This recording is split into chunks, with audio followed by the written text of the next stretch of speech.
हर हर महादेव दोस्तों, स्वागत है आप सभी का एक बार फिर से। मेरे देवाधिदेव महादेव आप और आपके परिवार पर अपनी कृपा दृष्टि सदा सर्वदा बनाए रखे। दोस्तों, यदि आप अपने जीवन में कुछ नया सीखना चाहते हैं तो चैनल को सब्सक्राइब जरूर करिएगा। दोस्तों, आज के वीडियो के माध्यम से हम आपको शास्त्रों में बताई गई बेलपत्र से संबंधित कुछ खास बातें बताने वाले हैं। और इतना ही नहीं, शिवलिंग पर चढ़ा हुआ बेलपत्र खाने से क्या चमत्कार होगा, आज के वीडियो में ये भी जानिए। दोस्तों, बेलपत्र तो भगवान भोलेनाथ को समर्पित होता है, और जब कोई भी चीज भोलेनाथ को समर्पित हो जाए तो वो साधारण चीज नहीं रह जाती है।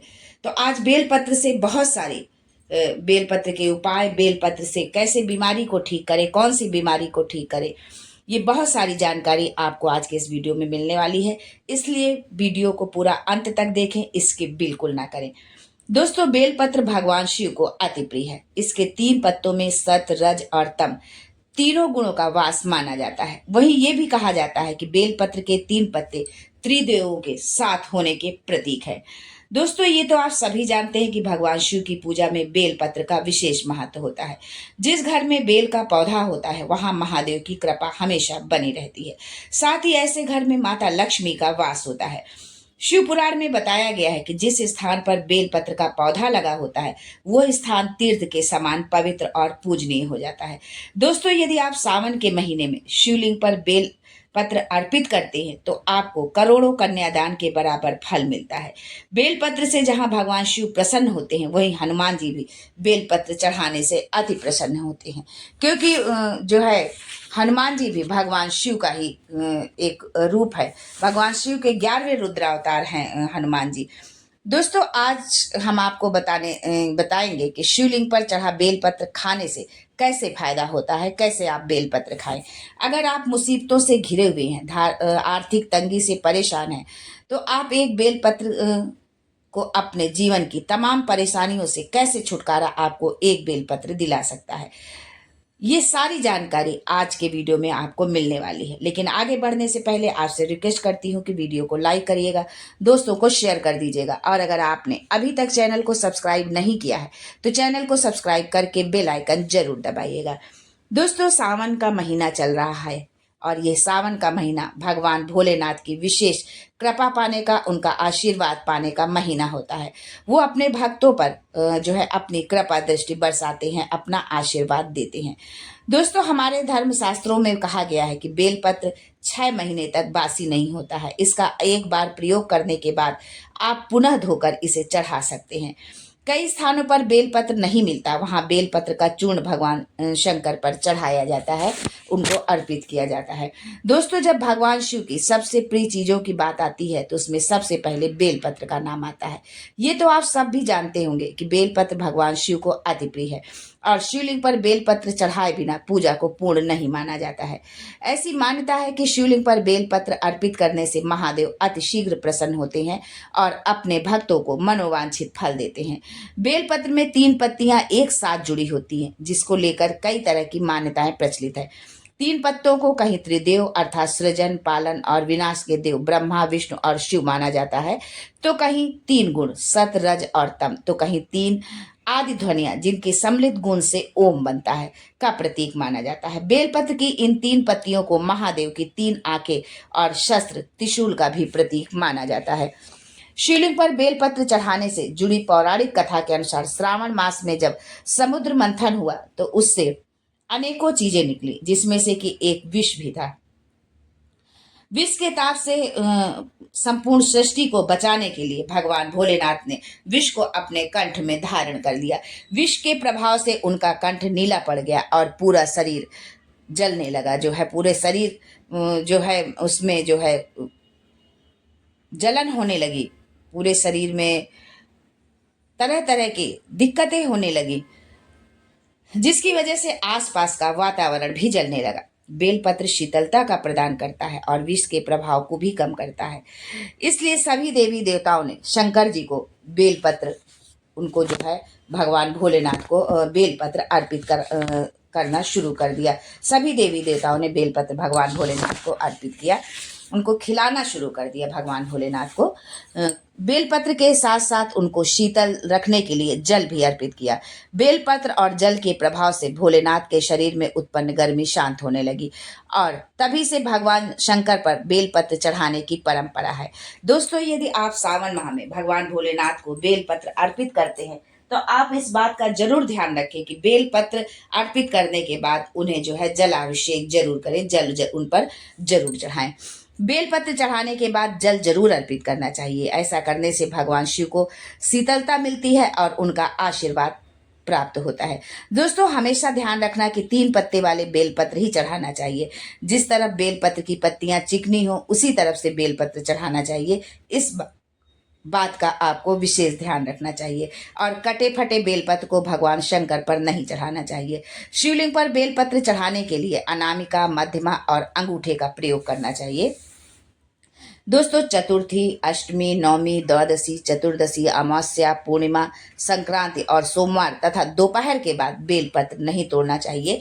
इस बात को जरूर ध्यान रखना चाहिए। थोड़ा सा कठिन है इनका ध्यान रखना, लेकिन यदि एक बार आप अपना जो है नियम बना लेंगे, आप ध्यान रखना शुरू कर देंगे तो आपको ध्यान रहेगा। आप एक दिन पहले तोड़ करके इसको आप बेलपत्र रख सकते हैं। इन दिनों तथा शाम के समय सूर्यास्त के बाद जो है बेलपत्र तोड़ने से भगवान शिव क्रोधित हो जाते हैं। भगवान शिव को कटे फटे बेलपत्र कभी भी नहीं चढ़ाना चाहिए। इसके पीछे की एक पौराणिक कथा है। जब भगवान शंकर ने गणेश जी का जो है शीश काटा था, तब उन्होंने जो है ये प्रण किया था कि आज के बाद हमें कोई भी जो है कटी फटी चीज़ें हम हमारे ऊपर अर्पित नहीं करेंगे। हम कोई भी कटी फटी चीज़ को स्वीकार नहीं करेंगे। भगवान शंकर के भक्तों को कभी भी आर्थिक समस्या नहीं आती है और यदि आप शिवलिंग पर बेलपत्र चढ़ाते हैं तो आपको की सभी प्रकार की समस्याएं दूर होती हैं। बेलपत्र को तिजोरी में यदि आप भगवान शिवलिंग पर चढ़ा हुआ बेलपत्र उठाकर यदि आप अपनी तिजोरी में रख देते हैं तो कभी भी पैसे की समस्या नहीं होती। धन समृद्धि के लिए जो है उत्तर दक्षिण दिशा में बेल का पौधा लगाना चाहिए। यदि आप जो है सावन में बारिश का महीना होता है और यदि आप बेलपत्र का पौधा लगाना चाहते हैं तो आप इस दिशा में उत्तर दक्षिण दिशा में जो है बेलपत्र का पौधा लगाएं। दोस्तों, इस वीडियो को एंड तक अवश्य देखना, क्योंकि आज के वीडियो में बेलपत्र से संबंधित बहुत सारी जानकारी आपको देने वाली हूँ। आधा अधूरा ज्ञान हमेशा खतरनाक होता है। हमेशा आपको वो जो है पूर्ण जानकारी नहीं देता, जिसके अभाव में आप गलत काम करते हैं और उसका जो है फल आपको फिर कुछ ना कुछ आपको उसका खामियाजा उठाना पड़ता है। दोस्तों, बेलपत्र भगवान शिव को सबसे प्रिय चीज़ों में से आती है। ये तो आपने बहुत बार सुना होगा और आप लोग इसको जानते भी होंगे कि बेलपत्र भगवान भोलेनाथ को अति प्रिय है। दोस्तों, यदि आप भगवान भोलेनाथ के सच्चे भक्त हैं तो कमेंट बॉक्स में हर हर महादेव जरूर लिखें। भगवान भोलेनाथ आपकी संपूर्ण मनोकामना पूरी करे, आपके जीवन से समस्त कष्टों को हरे। दोस्तों, जब आप बेलपत्र को शिवलिंग पर चढ़ाते हैं तो वो एक साधारण बेलपत्र नहीं रह जाता, वो भगवान शंकर का प्रसाद बन जाता है, जो कि असाध्य बीमारी को भी दूर करने में समर्थ होता है। किसी भी तरह की समस्या को हरने में वो समर्थ होता है। तो आइए जानते हैं हम कि शिवलिंग पर चढ़े हुए बेलपत्र खाने से क्या होता है। शिवलिंग पर चढ़े हुए बेलपत्र को खाने से सभी प्रकार के रोग दूर हो जाते हैं। वात, कफ और पित्त दोष से छुटकारा पा जाते हैं। ये दोष ही सभी रोगों का कारण होते हैं। यदि आप शिवलिंग पर चढ़े हुए बेलपत्र की एक एक पत्ती सुबह शाम खा लेते हैं तो आप बीमारियों से छुटकारा पा जाते हैं। ये बेलपत्र आपके सभी पापों को नष्ट करने वाला है। गौ हत्या जैसे पाप से भी आपको छुटकारा मिलता है। यदि आपसे कोई अनजाने में कभी कोई भूल हो जाती है, आपसे कभी कोई अनजाने में कोई पाप हो जाती है, तो आप कम से कम 2 महीने तक बेलपत्र का अवश्य सेवन करें। ऐसा करने से आपको पाप से छुटकारा मिल जाता है। बेलपत्र तामस प्रवृत्ति को समाप्त करता है। बहुत से लोगों में तामस गुण आ जाते हैं। बहुत से लोग मांस मदिरा का सेवन करते हैं, जिसके कारण उनके अंदर तामस गुण आ जाते हैं। आपका तन मन दोनों अशुद्ध हो जाता है। शुद्धता के लिए आप प्रतिदिन 5 पत्तियां बेलपत्र की खाएं, 3 सुबह और 2 शाम को। नित्य सेवन करने से तामसी गुणों का नाश हो जाता है। नकारात्मकता आपके जीवन से समाप्त हो जाती है। दोस्तों, इतना ही नहीं, बेलपत्र खाने से आपका भाग्य बलवान हो जाता है। कैसा भी दुर्भाग्य वो सौभाग्य में बदल जाता है। जिस समय से आप बेलपत्र खाना प्रारंभ करते हैं तो आपका दुर्भाग्य सौभाग्य में बदल जाता है। और जब आप सावन के माह में शिवलिंग पर चढ़े हुए बेलपत्र को खाते हैं तो भोलेनाथ के साथ साथ आपको माता पार्वती का भी आशीर्वाद मिलता है। आपका भाग्य जो है आपके अनुरूप चलने लगता है। आयुर्वेद में कहा जाता है कि बेलपत्र खाने से रक्त साफ होता है। शिव जी को प्रिय बेलपत्र गंभीर बीमारियों से भी आपको छुटकारा दिला सकता है। अगर आप लंबे समय से किसी बीमारी से परेशान हैं और हर इलाज नाकाम हो रहा है तो आप सावन के महीने में बेलपत्र शिव जी को इस तरह से अर्पित करें। आप 108 बेलपत्र लीजिए और एक पात्र में चंदन का इत्र भी आप एक एक बेलपत्र चंदन में डुबोते जाए और शिवलिंग पर चढ़ाते जाए। हर बेलपत्र के साथ ओम हुम जूम सह का जप करते रहे जो है इस मंत्र का, और भगवान शिव से शीघ्र स्वस्थ होने की प्रार्थना करें। इस उपाय को यदि स्वयं आप नहीं कर सकते हैं, किसी गंभीर बीमारी से यदि आप पीड़ित हैं, स्वयं नहीं कर सकते हैं, तो आपके परिवार का कोई भी दूसरा सदस्य भी इस उपाय को कर सकता है। दोस्तों, बेलपत्र का केवल दैवीय प्रयोग नहीं है, इसके प्रयोग से सेहत से जुड़ी तमाम समस्याएं चुटकियों में समाप्त हो जाती हैं। बेलपत्र का रस आंख में डालने से आंखों की ज्योति बढ़ती है। बेलपत्र का काढ़ा शहद में मिलाकर पीने से खांसी से राहत मिलती है। सुबह 11 बेलपत्रों का रस पीने से पुराना सिर दर्द ठीक हो जाता है। दोस्तों, यदि आप मुकदमे या किसी विवाद में फंसे हैं और आप बहुत प्रयास के बाद भी आपको इससे छुटकारा नहीं मिल पा रहा है, तो ये उपाय एक बार आप जरूर करिएगा। रामचरितमानस के उत्तरकांड में राम राज्याभिषेक तक आप जाए। राज्याभिषेक के समय शिव जी ने श्री राम जी की जो स्तुति की थी उसका आप पाठ करें। उसके पश्चात पूरी श्रद्धा और विश्वास से राम स्तुति का पाठ करें। आपकी संपूर्ण बाधाएं भगवान शिव दूर करेंगे। यदि संभव हो तो आप ये पाठ शिव मंदिर में यदि जाकर करते हैं तो इसका चमत्कारी लाभ आपको देखने को मिलेगा।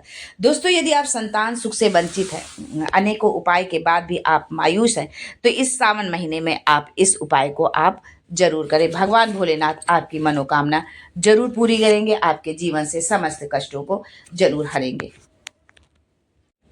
दोस्तों, यदि आप 9 ग्रह में से किसी भी ग्रह से पीड़ित है, तो शनि राहु केतु, तो इन ग्रहों की पीड़ा से छुटकारा पाने के लिए शिवलिंग पर चढ़े हुए 5 बेलपत्र आपको खाना है।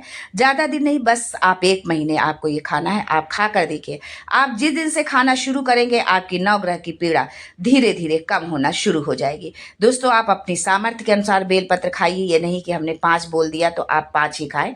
आप 1 भी खा सकते हैं, लेकिन नियम से। यदि आप खाते हैं तो आपका शरीर पवित्र हो जाता है, आपकी वाणी सिद्ध हो जाती है।